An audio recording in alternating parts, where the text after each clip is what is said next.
আসসালামু আলাইকুম। আমার চ্যানেল আপনাদের সকলকে স্বাগত। বাংলাদেশে এখন ভাই ভাই রাজনীতি চলছে এবং আগামীতে পাতানো একটি ভাই ভাই নির্বাচন হবে। আমাদের একটা জিনিস সবসময় মাথায় রাখতে হবে, যে বনের মধ্যে বাঘ থাকে না, সেই বনে সকল প্রাণী নিজেকে বাঘ মনে করে। বাংলাদেশের মধ্যে রাজনৈতিক দল হিসেবে বাঘ হচ্ছে বাংলাদেশ আওয়ামী লীগ। হয়তো খুব খারাপ সময় চলছে, সে কারণে রাজনৈতিকভাবে এখন কোণঠাসায় অবস্থায় আছে, কিন্তু আওয়ামী লীগের রাজনীতি ফিরে আসুক ভারতও চাচ্ছে এবং জাতিসংঘও চাচ্ছে। কিছুদিন আগে আমি একটি ভিডিও করেছিলাম, জাতিসংঘের একজন গুরুত্বপূর্ণ সদস্য গুয়েন লুইসও বলেছে বাংলাদেশে সকল দলের অংশগ্রহণে একটি নির্বাচন হোক, তারা চায়, এবং কোনো রাজনৈতিক দল যাতে নিষিদ্ধ না হয়। ভারতও কিন্তু কিছুদিন আগে সেই বিষয়গুলো ক্লিয়ার করেছে এবং অনেক আগে থেকেই বলছে যে বাংলাদেশে কোনো রাজনৈতিক দল নিষিদ্ধ হোক, সেটা ভারত চায় না, এবং আগামীতে ফেব্রুয়ারিতে যে নির্বাচন হবে সে নির্বাচনটি যাতে অংশগ্রহণমূলক হোক। এগুলো কি বার্তা দেয় এই ডক্টর ইউনূস সরকারকে, জামাতকে, বিএনপিকে এবং অন্যান্য রাজনৈতিক দলকে? কূটনীতিকভাবে কিন্তু এই সুন্দর কথাগুলোই কিন্তু মারাত্মক ধরনের থ্রেট, কিন্তু খালি চোখে আমরা বুঝতে পারছি না। আমরা মনে করছি আওয়ামী লীগকে তো আদালতে দল হিসেবে নিষিদ্ধ করার জন্য ট্রাইব্যুনালের মধ্যে পাতানো খেলা চলছে। আওয়ামী লীগের চ্যাপ্টার তো এখানেই ক্লোজ। আমাদের মাথায় রাখতে হবে, জোর যার মুল্লুক তার। আপনার এখন জোর আছে, আপনার যা ইচ্ছা তা করতে পারবেন, সাজানোভাবে করেন আর নির্বাহী আদেশে করেন, আর ডাইরেক্টলি যা বলেন সেটাই এখন আইন। কারণ কেউ এখন পাল্টা উত্তর দেওয়ার, পাল্টাভাবে কাউন্টার নেওয়ার শক্ত অবস্থানে কেউ নেই।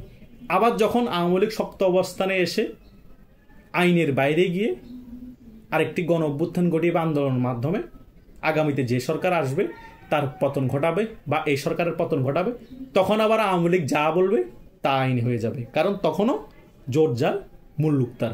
তখন আওয়ামী লীগ ভুল বললে ভুল হবে, রাইট বললে রাইট হবে। এখনও আদালতে যে নাটক চলতেছে, আওয়ামী লীগের আমলও যে অনেক বেশি ভালো সুশাসন ছিল সেটা না, কিন্তু আওয়ামী লীগের আমলের থেকেও এখন আরও খারাপ অবস্থা আদালতের। বাংলাদেশের রাজনীতিটাই এরকম, যেই ক্ষমতায় আসে সে মাইন্ডে যায় রাখবে, তাই আদালতে প্রতিফলন ঘটবে। কারণ জোর আছে, আমি আইনকে প্রভাবিত করতে পারবো। এটাই হচ্ছে বাংলাদেশের বাস্তবতা। তাই আওয়ামী লীগের কার্যক্রম যদি চিরতর নিষিদ্ধ হয়ে যায়, আওয়ামী লীগ দল হিসেবে চিরতর নিষিদ্ধ হয়ে যায়, অনেক অবাক হওয়ার কিছু নেই এবং হতাশ হওয়ার কিছু নেই। যে লাউ সে কুদু। আওয়ামী লীগ দল হিসেবে নিষিদ্ধ না হলেও আন্দোলনের মাধ্যমে রাজপথ দখল করে আওয়ামী লীগকে ফিরতে হবে, এবং জাতিসংঘের বিবৃতি দিল এবং না দিল, ভারত বিবৃতি দিল, আওয়ামী লীগকে সাপোর্ট দিলেও বা না দিলেও সেম একই ক্রাইটেরিয়ায় আওয়ামী লীগকে রাজপথে নেমে জনগণকে সাথে নিয়ে আন্দোলনের মাধ্যমে আবার রাজনীতিতে ফিরে আসতে হবে এবং তাদের অধিকার আদায় করতে হবে। তারপরে আবার নির্বাচনের মাধ্যমে, যে নির্বাচন হবে জনগণের ভোটের মাধ্যমে, আবার ক্ষমতায় আসতে হবে। ইজি হিসাব। সেখানে জাস্ট বিবৃতিতে নিষিদ্ধ হওয়াতে কোনো কিছু যায় আসে না। নিষিদ্ধ না হলেও আওয়ামী লীগের কর্মীদের দমন নিপীড়ন শিকার হতে হবে, রাজনীতি ফিরে না আসতে পারলে, রাজপথ দখল না করতে পারলে, নিষিদ্ধ হলেও সেম কাজ হবে। তাই সবসময় মাথা রেখে চলতে হবে, আমাদেরকে রাজনীতিতে যে কোনো বিনিময়ে আবার ফিরে আসতে হবে, আবার ক্ষমতায় আসতে হবে। তা না হলে কন্টিনিউয়াসলি এগুলো চলতে থাকবে। অন্তত বিড়ালের মতো এভাবে কষ্ট করে না মরে, বাঘের মতো যুদ্ধ করে মরলেও মনে কষ্ট থাকবে না, অন্তত স্যাটিসফ্যাকশন মিলবে। ওই চিন্তা করে যদি আপনারা আগামীতে রাজনীতি করেন তাহলে খুব ভালো ফল আসবে আওয়ামী লীগের জন্য। কারণ কূটনীতিকভাবে কোনো দেশই চাই না, কোনো সংস্থাই চাই না এত বড় একটি রাজনৈতিক দল নিষিদ্ধ হোক এবং গণতান্ত্রিক দেশের মধ্যে সচল না থাকুক।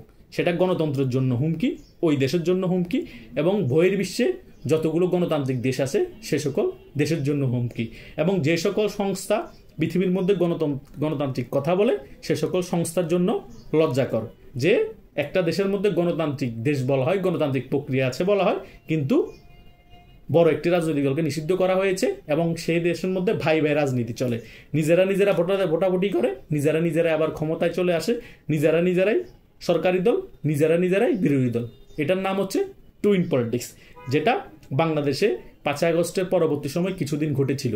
ডক্টর ইউনূস সরকারে ছাত্ররা কিছু উপদেষ্টায় আছে, আবার কিছু ছাত্র আবার ডক্টর ইউনূসের সমালোচনা করে, আবার ডক্টর ইউনূসের পক্ষে কিছু উপদেষ্টা আছে, তারা আবার ওই ছাত্রদেরকে কনভিন্স করে, মানে তারাই সরকারি দল, তারাই বিরোধী দল। এখনো বাংলাদেশে সেম এটাই ঘটবে, টুইন পলিটিক্স হবে। আগামীতে যে পাতানো নির্বাচন হবে, বিএনপি সরকারি দল আসলে আবার বিএনপি সিন্ডিকেটের দল, জামাত ইসলাম বিরোধী দল থাকবে। তারা মিলেমিশে ভাই ভাই রাজনীতি করবে, ভাই ভাই সরকার গঠন করবে, বাংলাদেশে ভাই ভাই ভাবে দেশ চালাবে। যখনই আওয়ামী লীগ মাথাচাড়া দিয়ে ওঠার চেষ্টা করবে, তখন আবার এরা একত্রিত হয়ে আওয়ামী লীগের বিরুদ্ধে জোট করবে। এভাবেই করে তারা রাজনীতি করার চেষ্টা করছে। কিন্তু বইয়ের বিশ্ব থেকে যে সকল গণতান্ত্রিক দেশ আছে এবং শক্তিশালী দেশ আছে, তারা এটা কখনোই মেনে নিবে না। তারা যেভাবে হোক ফুয়েলিং দিয়ে হলো আওয়ামী লীগকে সক্রিয় করাবে, কূটনীতিকভাবে চাপ দিয়ে আওয়ামী লীগকে আগের থেকে শক্তিশালী রূপে বাংলাদেশে ফিরিয়ে আনবে। যদি ফিরিয়ে না আনতে পারে, সেমভাবে মেটিকুলাস ডিজাইন বলেন আর প্ল্যানিং করে বলেন, দাবার চাল দিয়ে বলেন, আরেকটা বাংলাদেশে আন্দোলন ঘটিয়ে দিবে সাধারণ জনগণকে সাথে নিয়ে। যে কোনো বিনিময়ে আওয়ামী লীগের রাজনীতি বাংলাদেশে প্রতিষ্ঠা করবেই করবে। এটা একদম খোদাই করে লিখে রাখেন। আজকে একটা কথা বললাম, যতই খারাপ অবস্থা যাক, যতই আওয়ামী লীগকে নিষিদ্ধ করুক, যতই আওয়ামী লীগকে নিশ্চিহ্ন করুক, আওয়ামী লীগের ফিরে আসা 100% শিওর এবং আওয়ামী লীগ ফিরে আসবে। হয়তোবা কিছু সময়ের প্রয়োজন হতে পারে, এটা 100%। আর আওয়ামী লীগের যে সকল কর্মীরা আছে, এমন একটা পর্যায়ে চলে যাবে সময়ে, তখন তারা বাধ্য হয়ে রাজপথে নেমে এসপার না হয় ওসপার, বাঁচবে না হয় মরবে, আন্দোলনের মাধ্যমে জয়লাভ করবে। আর সাধারণ জনগণ তো থাকবেই। এগুলো আমি প্রত্যেক ভিডিওতে আপনাদেরকে এই ব্যাপারগুলো বলেই থাকি। তাই জাতিসংঘ, ভারত এবং বিদেশি অনেক কূটনীতিক যারা আছে, তারা মন থেকেই চাই বাংলাদেশে আওয়ামী লীগের রাজনীতি থাকুক এবং আওয়ামী লীগ দল হিসেবে রাজনীতি করুক, আওয়ামী লীগ নিষিদ্ধ না হোক। আর তারপরও যদি নিষিদ্ধ করে দেয়, এটাতে হতাশ হইেন না, কারণ জোর আছে, মুল্লুকও তাদের আছে। তাই জোর যার মুল্লুক তার, গায়ের জোরে করে দিয়েছে, তাতে কিছু যায় আসে না। ছাত্রলীগকে তো নিষিদ্ধ করে দিয়েছে, ছাত্রলীগ কার্যক্রম বন্ধ হয়েছে, ছাত্রলীগের কর্মী কমে গিয়েছে, বরং জনপ্রিয়তা বেড়েছে, ছাত্রলীগের কর্মীও বেড়েছে। এবং জগন্নাথ বিশ্ববিদ্যালয়ের মধ্যে কিছুদিন আগে ছাত্রলীগের কমিটিও হয়েছে। তো এগুলো কোনো ফ্যাক্ট না, কারণ বাংলাদেশে যে সরকার থাকবে সে গায়ের যুদ্ধ দেখাবে, অনেক কিছুই করবে। আপনাকে আন্দোলনের মাধ্যমে আবার ফিরে আসতে হবে, যেভাবে শেখ হাসিনার পতন করেছে ওভাবে আবার যে সরকার আসবে তাদেরকে আপনারা আন্দোলনের মাধ্যমে পতন করতে হবে। তাহলেই কিন্তু আওয়ামী লীগের আবার সুসময় আসবে। তা না হলে দুঃসময় ফেস করে আপনাদেরকে রাজনীতি করতে হবে। যতদিন ক্ষমতায় আসতে পারবেন না, যতদিন সক্রিয়ভাবে রাজনীতিতে লাইমলাইটে আসতে পারবেন না, এগুলো মেনেই আপনাকে রাজনীতি করতে হবে। তাই আশাহত হওয়া যাবে না। ধন্যবাদ সকলকে।